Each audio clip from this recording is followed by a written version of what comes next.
semana pasada iniciamos la serie Fundamentos. Iniciamos con el tema convicciones y hablamos sobre la primera parte.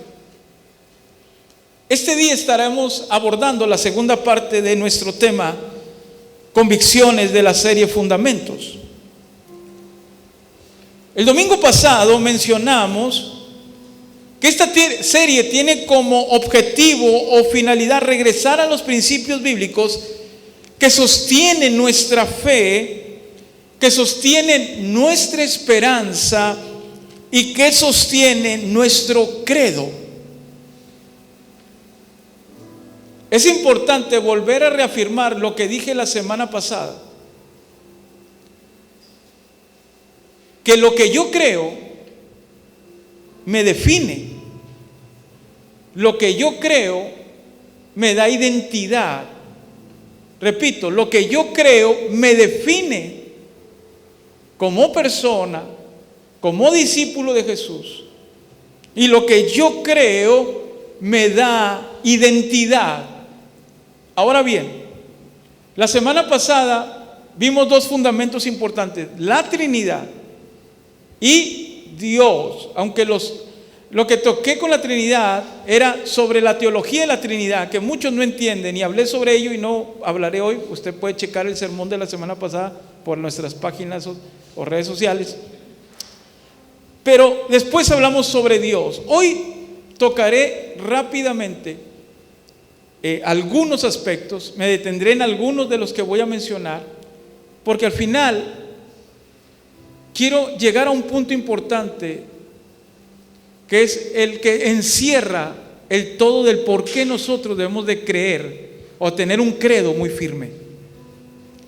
El tercer fundamento es: creo en Jesucristo como el Hijo de Dios. Semana pasada el primero fue: creo en la Trinidad, un Dios en tres. Vimos el número 2, que era: creo en Dios Padre como creador de todas las cosas. Hoy voy a hablar: creo en Jesucristo como el Hijo de Dios. Mucha gente cree en Jesús, pero sus acciones delatan que realmente no creen en Él. Mucha gente cree que Jesús es un hombre bueno y que fue en la cruz. Muchos lo cargan todavía crucificado en una cadena, pero realmente no tienen el conocimiento de quién es Él, ni tienen el conocimiento de lo que Él hace y de lo que Él es ahora. Por eso quiero hablar ciertas cosas. Número 1, creo en que fue concebido por obra del Espíritu Santo. Es decir, usó una mujer terrenal el Señor, una virgen, pero no fue tocada por hombre, sino fue concebido por el Espíritu Santo. Por eso Jesús era 100% Dios y era 100% hombre, porque había ADN humano, pero también había ADN espiritual o sobrenatural. Número 2, creo en que Él murió en la cruz del Calvario por mis pecados. El miércoles, usted debe venir los miércoles. El miércoles estamos en el discipulado y estamos aprendiendo muchas cosas bien interesantes. Yo el miércoles les dije que el camino realmente del cristiano no comienza cuando usted se atreve o se anima a venir a una iglesia cristiana. Que el camino de un discípulo no comienza con venir a la iglesia. El camino de un discípulo, de un hijo de Dios, comienza en la cruz del Calvario. ¿Por qué no hay arrepentimiento genuino en nuestra vida para seguir a Jesús? Porque nosotros no miramos a la cruz y nos damos cuenta de lo que costó mi salvación. No es hasta que yo volteo a la cruz y me doy cuenta lo que Jesús hizo en la cruz del Calvario que yo voy a entender ahora qué responsabilidad tengo para vivir en Cristo. Hay un coro tan hermoso que me gusta y dice: por si acaso se me olvida, vuélveme a la cruz. Por si acaso alguna vez se me olvida quién soy, por si acaso alguna vez se me olvida en dónde estoy parado, ¿Quién soy? Regrésame, vuélveme a la cruz para que entonces yo entienda de dónde vengo, de dónde se probó mi cambio. Ahí comienza en la cruz. 3, creo que Él resucitó al tercer día. ¿Cuántos dicen amén? Creo en que Jesús no se quedó en una cruz. Creo que Jesús no se quedó en una tumba. Creo que Jesús resucitó al tercer día y se levantó de entre los muertos, triunfando sobre ellos en esa resurrección. En la cruz los exhibió. En su resurrección derrotó a la misma muerte. 4, creo que no hay otro nombre en el cual haya salvación. Dice la Biblia que ante ese nombre toda rodilla se va a doblar y toda lengua va a confesar que Jesucristo o Jesús es el Señor. Las obras no me salvan. Lo bueno que yo crea que pueda hacer no me llevan al cielo. No hay ninguna religión que nos lleve al cielo. El único camino al Padre, Jesús dijo: yo soy la puerta y el que por mí entrare será salvo. El único camino para heredar el cielo es Jesús en el corazón. Por eso es necesario entender de dónde comienza mi relación con el Señor. Desde la cruz. Creo que sigue, que en su nombre y en su sangre hay poder para sanar, hay poder para salvar, para traer libertad. Creo que en su sangre y en su nombre hay poder. Hay poder en el nombre de Jesús. Hay poder en la sangre del Cordero. El problema es que del conocimiento hay que llevarlo a la práctica. Del conocimiento puedo tener mucho conocimiento, pero si a la hora de la hora no creo que Jesús tenga el poder para hacer algo, entonces vana es mi fe, vana es mi esperanza, dijo el apóstol Pablo. Si yo creo, ese es el poder del creo. Si yo creo que Jesús es el único Salvador, entonces yo voy a enfocarme en Jesús y no en las cosas que me rodean. Si creo que Jesús es el sanador y es el que me puede ayudar, entonces mi objetivo número 1 se llama Jesús. Amén. Por eso le digo, y por eso he estado hablando. Hay muchos cristianos, muy pocos discípulos. Los discípulos entienden qué es el credo y se mantienen firmes. El creyente no. Como puede decir sí, puede decir no. Como un día está en la iglesia, 20 días no va a estar, o un mes no va a estar, o se va a echar vacaciones. Como un día quiere servir a Dios, como otro día ya no. ¿Sabe por qué? Porque realmente no tiene una convicción. Pero cuando hay convicción, no hay otro enfoque más que Dios. Cuando hay convicción, entonces, si la Biblia dice que Él resucitó, yo lo creo. Y nadie, por más que me digan, me van a poder quitar de lo que yo creo. La ciencia puede negar la existencia del Señor, pero usted y yo somos testigos de la obra que Él ha hecho en cada uno de nosotros. Y eso la ciencia no puede borrar, el cambio que Él ha hecho en cada uno de los que estamos aquí. Esa es la importancia del credo. El tener pilares bien fuertes en nuestra vida espiritual para que nadie nos mueva. Creo que muy pronto va a venir. Creo que muy pronto va a regresar. Creo que estamos viviendo los últimos tiempos y que somos la última generación. Quiero que vaya conmigo a la Biblia. Primera de Tesalonicenses, capítulo 4, verso del 13 en adelante. Mire qué tremendo habla el apóstol Pablo.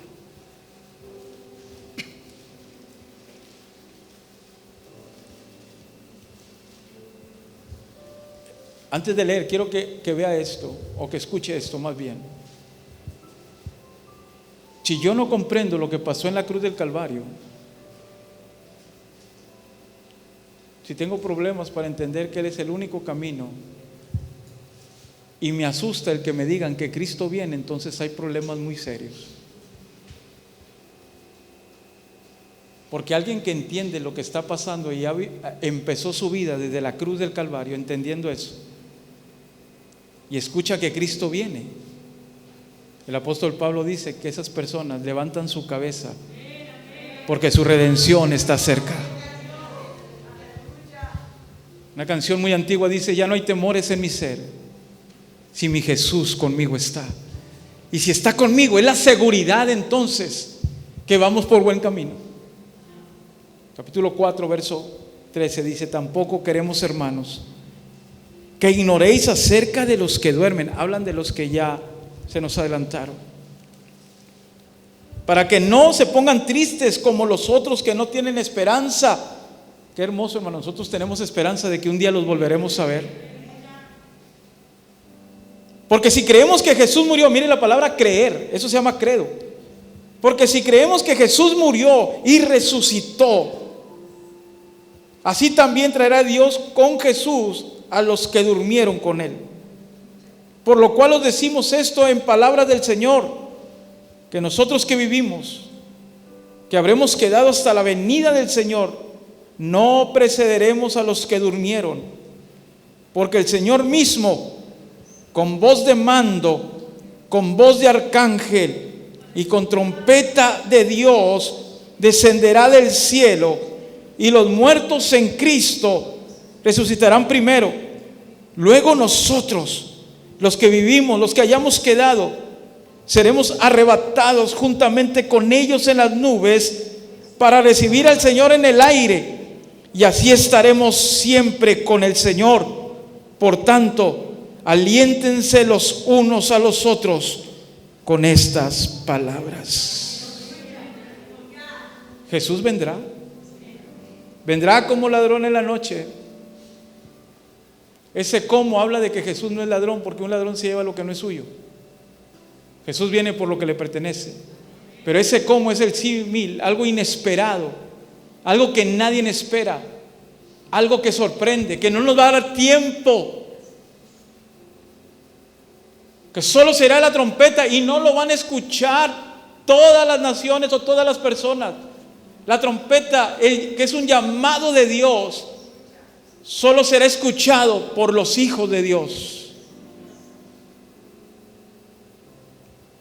Entonces, yo tengo que fundamentar mi vida en Cristo Jesús.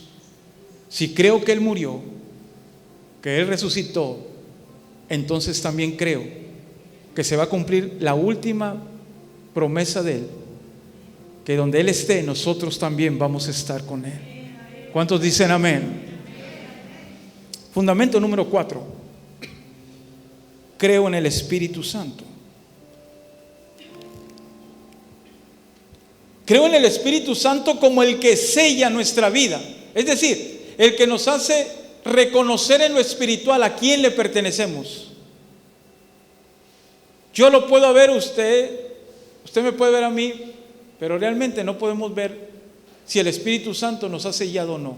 Pero Satanás, los demonios y los ángeles y todos los seres espirituales, tanto buenos como malos, reconocen a una persona por el sello que hay en ellos.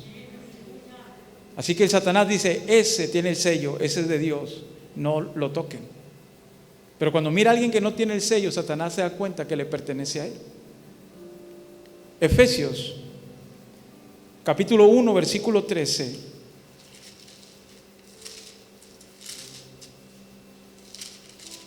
Efesios 1:13 dice: en Él también vosotros, habiendo oído la palabra de verdad, el evangelio de vuestra salvación, y habiendo creído, otra vez, en Él, fuiste sellados con el Espíritu Santo de la promesa. Creo que el Espíritu es el que me da identidad en el ámbito espiritual. Ahora, número 2, creo que el Espíritu Santo produce la nueva vida en nosotros. Cristo es el que me salva, pero el encargado de la Trinidad en ejercer la nueva vida, esa vida que Cristo me está dando, y de reproducirla en mí, es el Espíritu Santo. El Espíritu Santo es el que va produciendo esa vida nueva en nosotros y va produciendo ese cambio del viejo hombre al nuevo hombre. En ese proceso de santificación, o más bien de salvación, que es justificación, regeneración y santificación, en ese proceso actúa el Espíritu Santo. Número 3, creo que el Espíritu Santo consuela, guía y fortalece. ¿Cuántos necesitan fortaleza del Señor? ¿Cuántos necesitan la guianza del Señor? ¿Cuántos necesitan el consuelo del Todopoderoso? Es el Espíritu Santo el que lo hace en nosotros, de parte de Dios. Él es. Ahora entendemos por qué Jesús le dio tanta importancia a esta presencia poderosa. Y dijo, les conviene que yo me vaya, porque si yo no me voy, el Consolador, el Espíritu que mi Padre prometió, no vendrá a vosotros.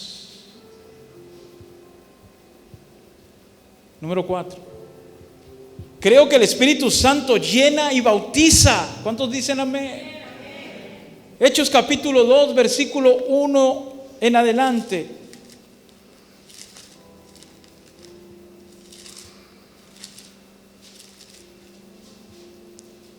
Cuando llegó el día del Pentecostés, estaban todos unánimes juntos. Y de repente vino del cielo un estruendo como de un viento recio que soplaba, el cual llenó toda la casa donde estaban sentados. Y se le aparecieron lenguas repartidas como de fuego, asentándose sobre cada uno de ellos. Y fueron llenos, todos llenos del Espíritu Santo. Y comenzaron a hablar en lenguas, en otras lenguas. Diga conmigo, llenos del Espíritu Santo. Es cierto que el hablar en lenguas o tener la llenura del Espíritu Santo no nos lleva al cielo, porque el que nos salva es Cristo. Pero también es cierto que si el Espíritu Santo tuvo la decisión de llenar, entonces es importante. Todos los que hemos sido bautizados con el Espíritu Santo y hemos recibido el don de hablar en lenguas, créanme que es una experiencia única. Todos los que hemos sido llenos de la presencia del Espíritu Santo, créanme que es una experiencia que una vez teniéndola, no la vas a querer soltar jamás. No estoy diciendo que los que no la tengan no son salvos. Lo que estoy diciendo es que usted debe buscar, anhelar cada día esa llenura del Espíritu Santo. Así como usted busca la sabiduría, así como usted busca el favor de Jehová sobre su vida, así como usted busca que Dios le ayude, que Dios lo guarde y que Dios lo bendiga, es más importante primero buscar la llenura del Espíritu Santo. Y con el mismo fervor con que pide lo demás, debe pedir: Señor, lléname de tu Santo Espíritu. Dice la Biblia que Jesús fue lleno del Espíritu Santo. Y si Jesús fue lleno del Espíritu Santo, ¿cuánto más nosotros necesitamos esa presencia, esa frescura del Espíritu de Dios? Yo le invito, iglesia, ahí en su casa, donde se encuentre, buscar. Dios lo puede bautizar y llenar en donde sea, porque Él es soberano y puede tomarlo donde Él quiera. Pero es algo que usted no puede rechazar, porque rechazar, mucha gente dice: es que tengo miedo. Si usted rechaza, escuche bien lo que le voy a decir, si usted rechaza la presencia del Espíritu Santo de esta manera, y usted dice: no le voy a poner importancia, usted está rechazando al mismo Dios, porque es la tercera persona de la Trinidad. Si usted dice: no, con Jesús yo soy salvo, tenga cuidado. Dijo Gamaliel: no vaya a ser que estemos luchando contra el mismo Dios. Y usted creyendo que así es normal. No hay. Si Dios lo dice, la Biblia lo dice, no puede ser algo anormal. Es normal. Y si usted no tiene la presencia del Espíritu Santo, necesita desde ya empezarla a pedir. Lléname, Señor, bautízame, cúbreme. Es una experiencia, usted lo puede ver ahí. Y lo mismo que sucedió en el inicio de la iglesia, lo mismo sucedió en el inicio de los gentiles, porque dice que Pedro fue a predicarles a ellos, y cuando le predicó a los gentiles en la casa de aquel soldado, dice que empezaron a hablar en lenguas, y el lugar tembló como había sucedido en el Pentecostés, y dice que Pedro se asustó y dijo: también ellos han recibido al Espíritu Santo. Vea Hechos Pablo llegó a una casa que ya eran salvos y llegó y les dijo, pero recibieron al Espíritu, y dijeron, no nos ministraron eso. Dijo, levanten las manos, reciban al Espíritu, y dice que empezaron a hablar en lenguas. Es parte de la vida del creyente, la presencia y la llenura del Espíritu Santo. No lo deje a un lado, porque está rechazando a Dios. El que sigue. Creo que el Espíritu Santo reparte dones a la iglesia como Él quiere. La Biblia dice que Él reparte dones. 1 Corintios capítulo 12. Usted ahí lo puede ver. Profecía, sanidad, milagros. Todos, cuando llegamos al Señor, primero me sella, e inmediatamente el Espíritu Santo obrando en nosotros empieza a repartir dones. Todos los que estamos aquí, nadie puede decir que no tiene algo para Dios. Todos los que estamos aquí, junto con la salvación viene un regalo de Dios a través del Espíritu, que es un don.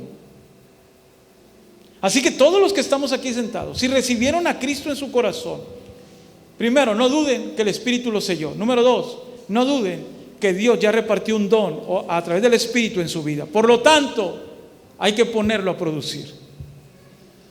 Porque un día vamos a llegar a la presencia de Dios y vamos a tener que rendir cuentas por lo que Él nos dio. En el cielo hay algo que se llama rendición de cuentas. Todo rinde cuentas a Dios. Todo tiene un porqué. Y dice Pablo que un día vamos a estar frente a Él y tendremos que rendirle cuentas. Y mi pregunta es, ¿qué le vamos a decir? ¿Le vamos a decir como aquel siervo que escondió el talento mientras que los primeros lo reproducieron, o lo hicieron producir más bien? ¿Qué le vamos a decir? Tuve miedo y le escondí.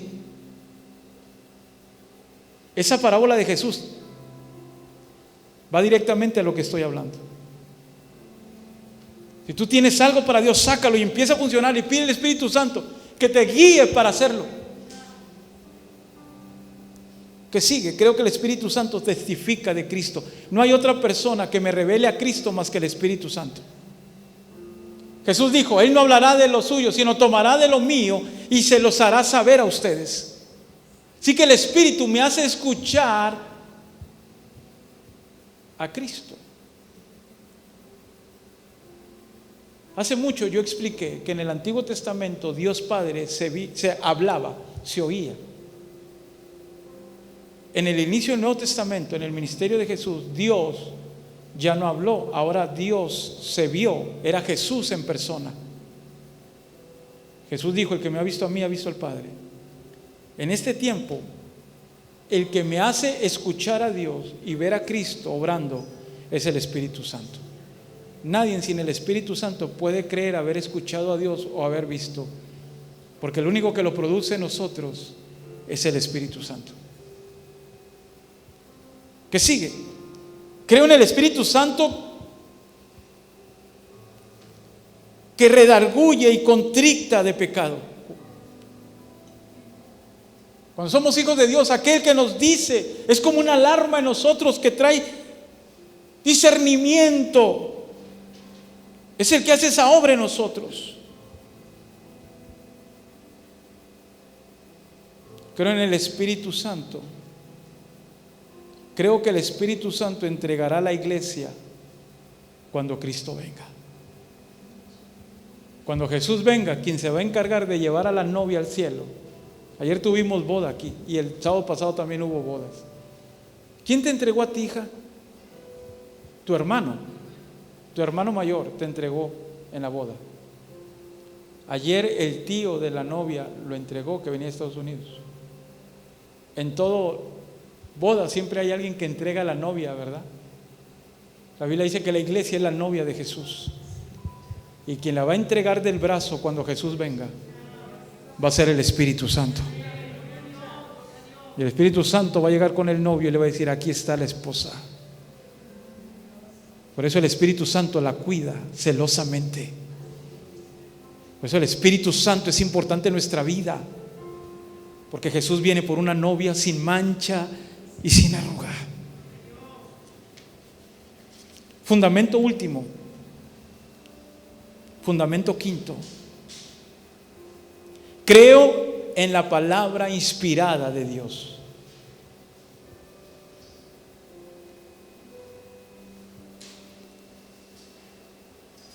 Creo en la palabra inspirada, es decir, creo en la Biblia. ¿Cuántos creen en la Biblia? Amén. Levántala, si usted la trae, levántela. Quiero verla. Amén. Me da gusto porque más del 90% de los que estamos aquí tenemos nuestra Biblia. Mire lo que le voy a decir. Creo que Dios inspiró a 40 autores para escribir 66 libros.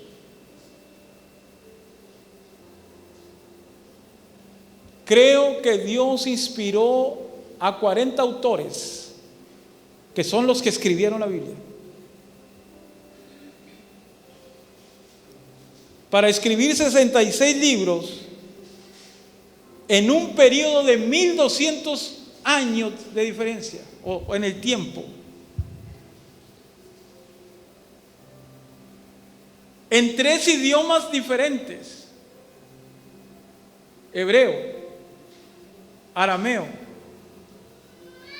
griego koiné, la última lengua muerta que le dio después el inicio al griego que hoy se conoce en el mundo. En 3 continentes diferentes: Europa, Asia, África.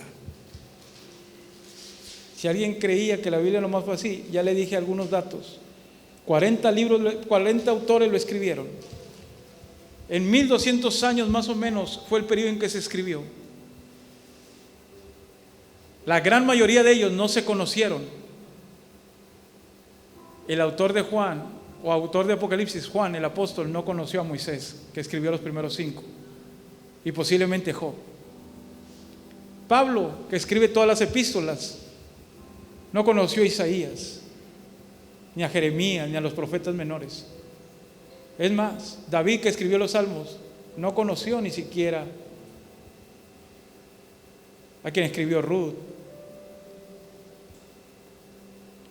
En 3 continentes diferentes, en 3 idiomas diferentes. Lo más emocionante es que aunque no se conocieron y muchos no estuvieron en el mismo lugar, el mismo continente, y no escribieron el mismo idioma, toda la Biblia tiene una unidad sorprendente, que desde el primer inicio hasta el último, desde Génesis a Apocalipsis, solo habla que Jesús es el único Salvador del mundo. Entonces ahí nos damos cuenta que el que escribió el libro no fue un hombre, fue inspirado por Dios para escribir lo que hoy tenemos. Por eso es este sagrado libro. Número 2, creo que es la palabra de Dios, por lo tanto todo lo que dice es verdad. Usted nunca dude de algo que diga la Biblia, nunca se le ocurra hacerlo, porque como es la palabra inspirada por Dios, entonces es verdad. Y le voy a decir una cosa: en el mundo en el que vivimos, humanamente toda la verdad es relativa, pero la palabra de Dios solo tiene la verdad absoluta. ¿Oyó lo que dije? Esta palabra es la verdad absoluta. Nadie le puede quitar ni añadir nada, porque el que lo haga es maldito. Que la palabra es la revelación escrita, mientras que Cristo fue la revelación encarnada. Esta palabra es verdad. Nunca dude ni piense otra cosa, porque ese día que usted esté haciendo no sabe en qué problema se va a meter. Por eso el Señor solo decía: solo quiero que crean, que obedezcan. ¿Qué sigue? Creo en las más de 3000 promesas que hay en la palabra para mí.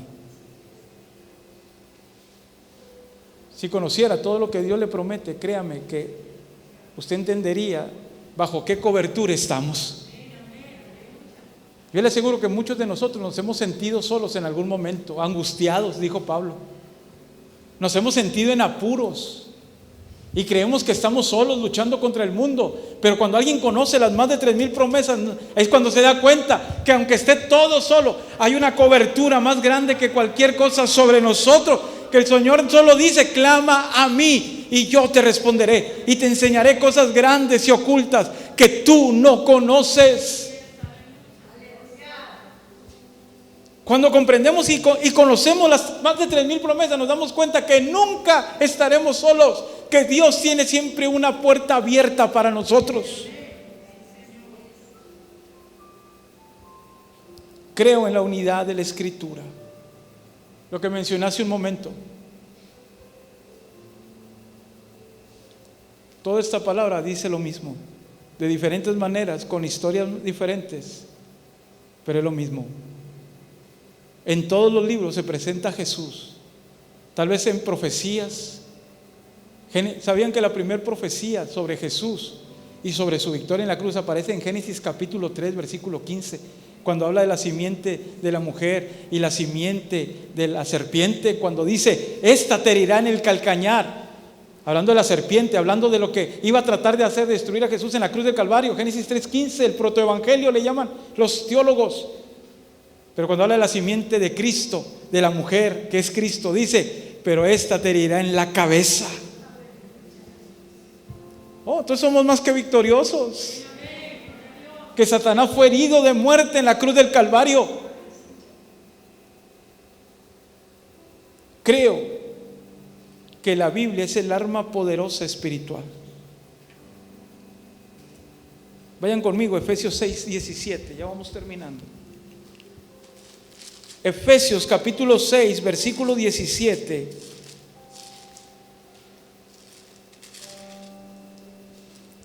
Y toma el yelmo de la salvación y la espada del Espíritu.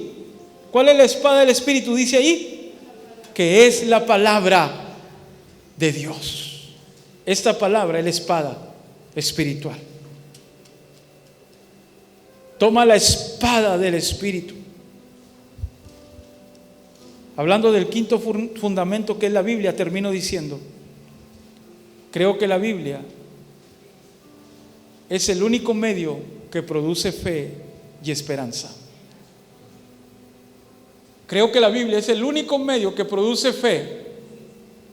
No es un mono en un nicho. No es lo que se pueda colgar o traer en la cartera pensando que eso lo va a ayudar. Lo único que produce fe y esperanza es esta bendita palabra. Romanos capítulo 10, el último texto para hoy. Romanos capítulo 10, versículo 17.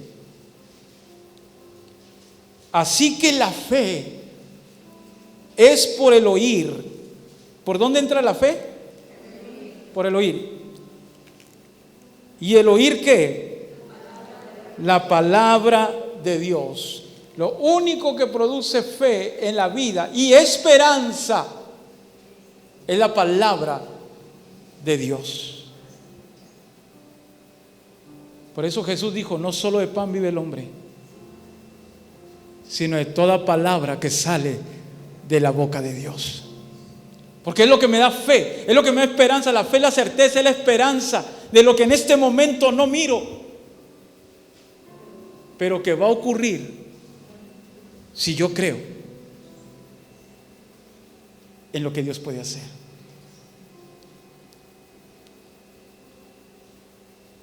Creo en la Trinidad, creo en Dios Padre, creo en Dios Hijo, creo en el Espíritu Santo y sus obras, creo en la palabra de Dios.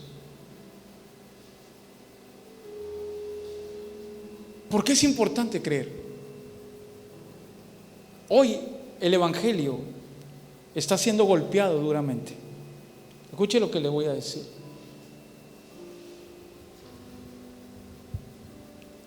Cuando inició la iglesia fue golpeada duramente. Los llevaban a la arena de los circos romanos, eran quemados, eran golpeados. Recuerde la historia de Pablo antes de convertirse, que era Saulo. Recuerde que perseguía a la iglesia y los mataba. Después viene la iglesia perseguida.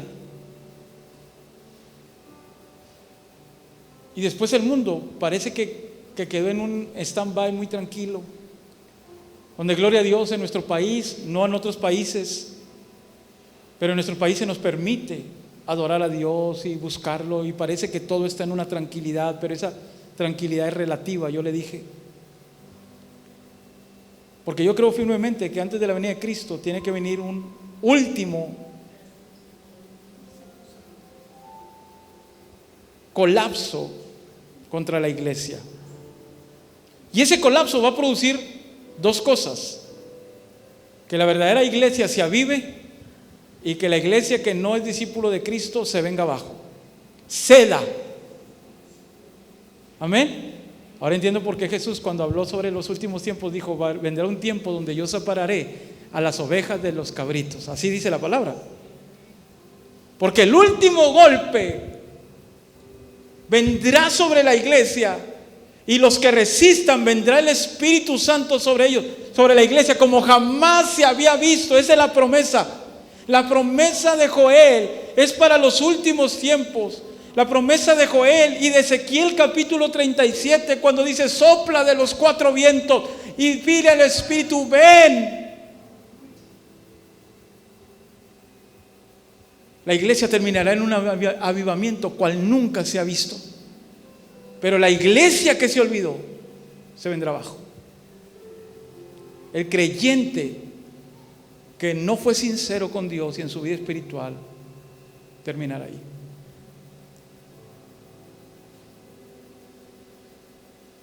Antes de la pandemia ya se venía escuchando muchas cosas, pero la pandemia fue la excusa perfecta para el mundo, para los gobiernos del mundo, para empezar, como decía mi padre, en fast track, tantas cosas que están golpeando el evangelio.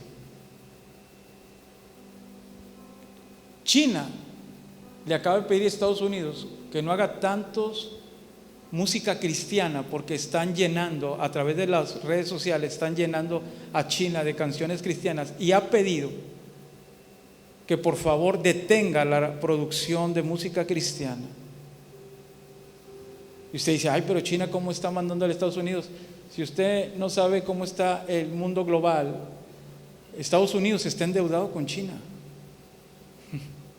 ¿Se cree que Estados Unidos es la máxima potencia? No, le voy a decir, la máxima potencia económica se llama China. Así que China le puede exigir a Estados Unidos todo lo que quiera. Y ya se lo pidió. Han salido en reportes cristianos. La iglesia está siendo golpeada. El cristianismo está siendo duramente criticado. La iglesia está siendo atacada por los medios de comunicación. Si alguien dice algo a favor de la iglesia, los medios de comunicación nos dan de palos. Si alguien sigue con los mismos principios en los cuales creemos, a favor de la familia, en contra del matrimonio entre dos personas del mismo sexo, y marcamos nuestra postura, los medios de comunicación nos dan hasta por debajo de la lengua. Estamos siendo golpeados por las leyes que los gobiernos están aprobando. Estamos siendo golpeados o acosados en las redes sociales. Por eso digo, y escribe esta frase que el Señor me inspiró esta mañana: el tener fuertes convicciones producirá firmes decisiones. El tener fuertes convicciones producirá firmes decisiones. Había 3 jovencitos delante del lago del horno de fuego, y le dijeron: mira, hínquense ante la estatua y no les va a pasar nada, pero el que no se hinque lo vamos a meter ahí. 3 adolescentes que tenían firmes convicciones. Y esas firmes convicciones los llevaron a tomar las mejores decisiones, y les dijo: no nos vamos a hincar. Nuestro Dios tiene el poder. Fíjense, la convicción de conocer a un Dios poderoso. Nuestro Dios tiene el poder para librarnos del horno. Y si en su decisión, porque ahí también conocían la soberanía de Dios, y si en su decisión de Dios no nos quiere salvar, de todas maneras no nos vamos a hincar. Firmes convicciones producen firmes decisiones. La Biblia declara que en estos tiempos últimos el amor de muchos seguidores de Jesús se van a enfriar y cederán a la presión del mundo. El amor de muchos se enfriará por haberse multiplicado la maldad, cosa que estamos viendo en nuestro tiempo. Cristo viene pronto. La Biblia dice, como en los días de Noé, que se casaban y se daban en casamiento, Dios no los perdonó y envió un aguacero terrible y se inundó el mundo, solo salvando a Noé.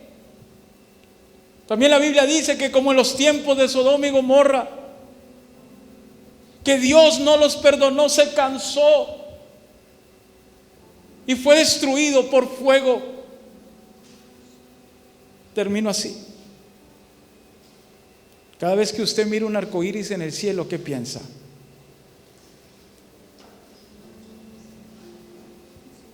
Un pacto. ¿O todavía hay alguien que piensa que al final del arco iris hay un duendecillo que tiene un cofre de oro? Pero cuando uno ve un arco iris, lo primero que tiene que pensar es que fue un pacto de Dios para la humanidad. Amén. ¿Alguien me puede decir fuerte cuál es ese pacto? ¿En qué consiste el pacto? Que no destruiría a la tierra con agua. De manera que, qué tremendo, sale después de que llueve. Y empieza a llover y el mundo se asusta, la gente se asusta y sale el arco iris, y es para recordarnos que la lluvia es necesaria, pero que hay un pacto, que la tierra no volverá a ser destruida por medio del agua. Sin embargo, Apocalipsis enseña que cuando esto se acabe, este mundo que conocemos, tal y como lo conocemos, será como un papel envuelto en llamas. Es decir, hay un pacto que no se va a destruir por agua, pero sí por fuego. Y alguien me dijo, ¿cómo, pastor? ¿Qué va a caer del cielo? Dije, no necesita.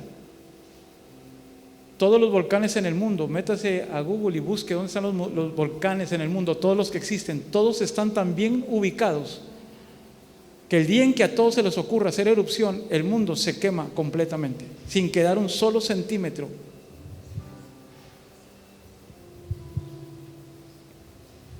Hay un volcán en España que no se detiene, ya tiene 3 bocas y sigue derrojando lava.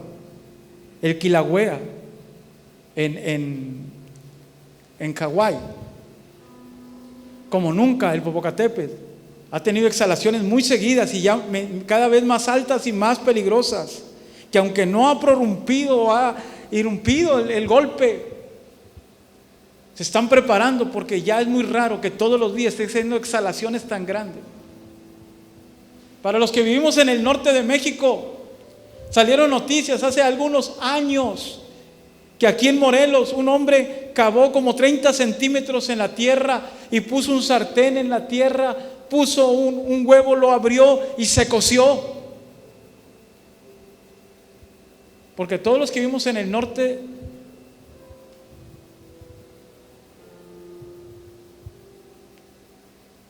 se nos ha olvidado que los cartógrafos dicen que debajo de nosotros, en el norte del país y sur de Estados Unidos, hay un volcán, que estamos parados sobre un respirador o un respiradero volcánico. En cualquier momento el volcán puede surgir, amanece y va a haber un enorme volcán frente a usted. Cristo viene muy pronto.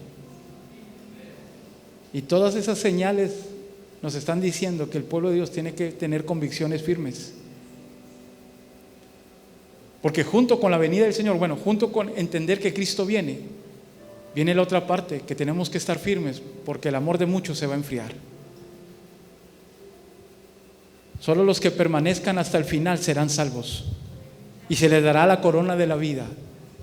Los demás serán llamados siervos malos e negligentes y serán lanzados al lago de fuego para siempre. ¿En qué crees? ¿En qué crees, iglesia? Cuando te digan, ¿tú qué crees? ¿Qué les vas a decir? Lleva fundamentos. Cuando le digan, ¿tú qué crees?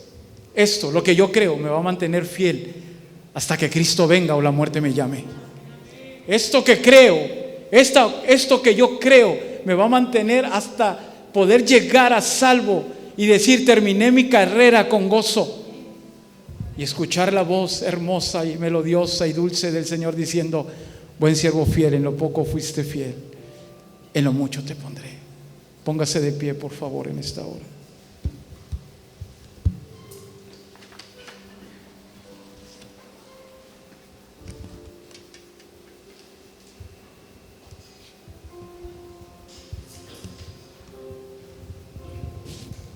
No basta solo con cantar.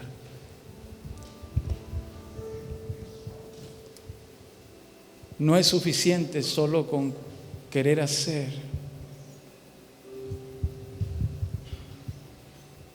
Dice la canción, es necesario morir para que Cristo viva en mí. Y cuando yo estoy seguro de que Cristo vive en mí de verdad, y no hay duda, entonces yo tengo que afirmar mi vida para los últimos tiempos.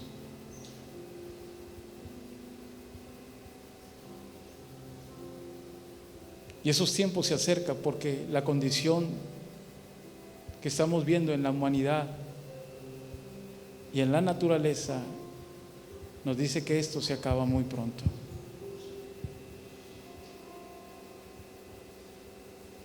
Yo te pido que levantes tus manos.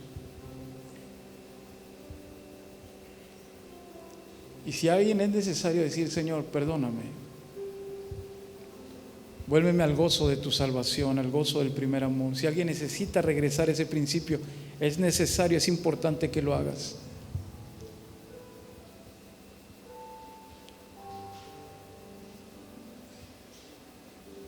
Y dile, Señor, perdona mis pecados, regrésame a la cruz.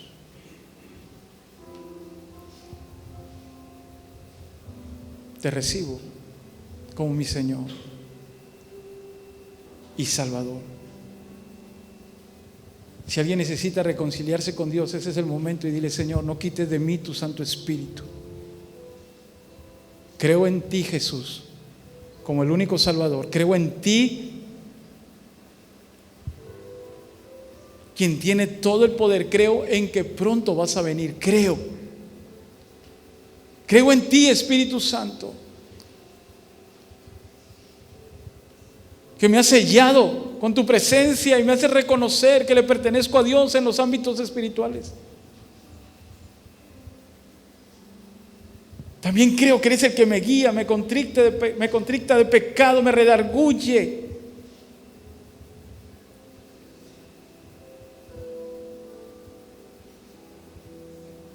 Pero Espíritu Santo, quiero pedirte algo. Levante su mano todos.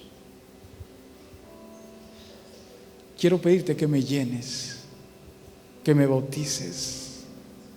Tal vez yo no he experimentado esa parte y no voy a dejar de pedirla, Señor, hasta que tu Espíritu venga sobre mí de repente, como dice la Escritura, y me llene de ti. Deseo y anhelo tu llenura, deseo y anhelo tu bautismo. Creo en la palabra, Señor. Creo en tus promesas.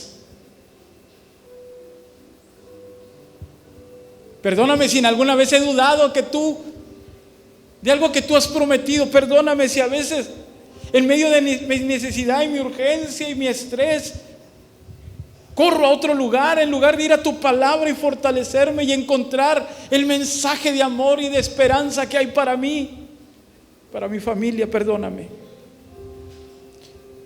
Pero hoy yo solo quiero pedirte, Espíritu Santo, que me ayudes a entender y a vivir esta palabra y a creerla en el precioso nombre de Cristo Jesús. Ahora, ayúdame a mantenerme firme. Dígaselo con todo su corazón. En este tiempo que estoy viviendo, ayúdame a mantenerme firme, a no caer, a mantenerme mi convicción para tomar mi decisión. Y a pesar de que venga la presión del mundo, Señor, que tu palabra, tu espíritu, tu presencia me ayuden y me mantenga fiel a ti hasta que tú vengas por nosotros. En el precioso nombre de Cristo Jesús. Amén. Y amén. Dele un fuerte aplauso a Jesús en esta hora.